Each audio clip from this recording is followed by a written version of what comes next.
Welcome into a very special Soccer OG. I just finished watching MLS Cup. Congratulations to the Columbus Crew 3, Seattle Sounders 0.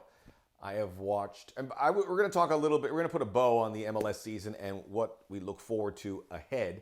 But let's talk about the game.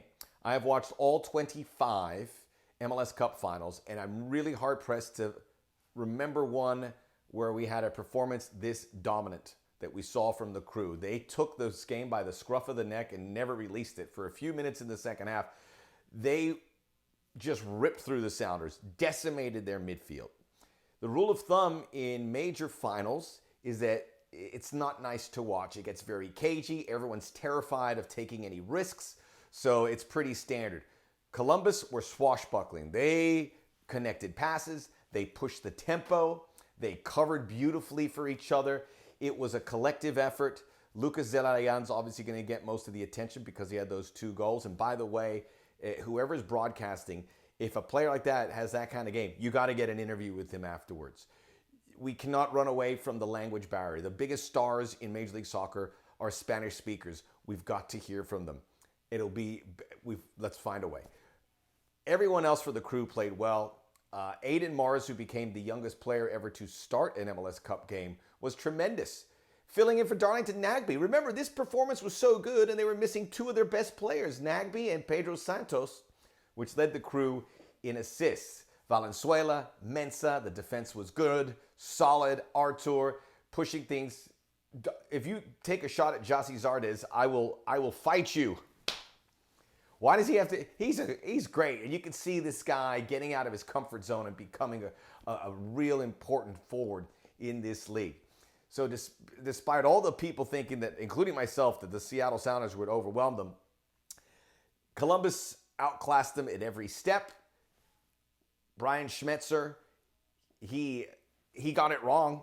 He put out an 11 that couldn't compete with the Crew, and the reason you know that, between the 45th and the 60th minute, he made 4 substitutes, trying to pull this game back, but it was too late. The Columbus Crew are worthy champions. It's a great story because, as you remember, they were read their last rites, and they were supposed to go to Austin.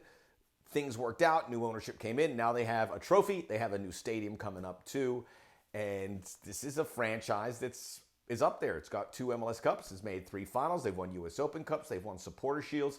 It's a trophy winning. It's a big trophy case in Columbus. So congratulations to all of them. Caleb Porter deserves all the credit, as do American coaches in Major League Soccer. They continue to be our best coaches based on results.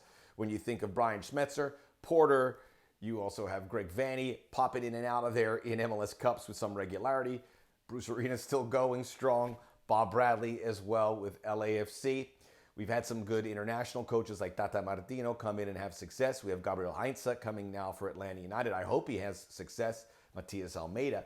But by and large, American coaches will do a better job in Major League Soccer. And this is interesting, and this could change. I think international coaches will figure out the nuances and intricacies of Major League Soccer because it's got a lot of...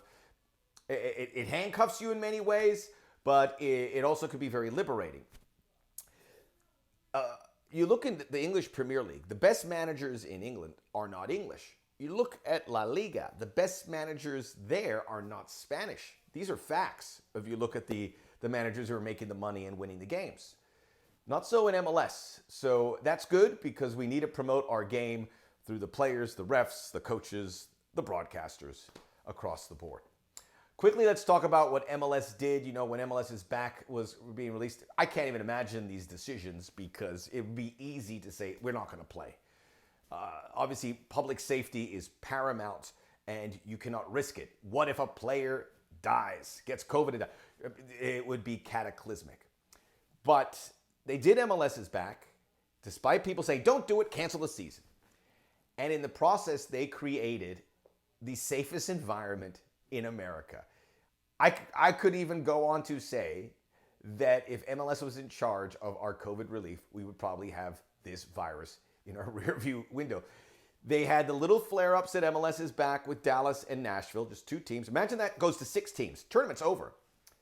And then they had some cases throughout the year, but you could count it on 2 hands. Some of them because they were returning from international football, but the players that were there generally tested negative. and they were able to get all the way through here to finish the season. That was hard work. I'm proud to be part of this league.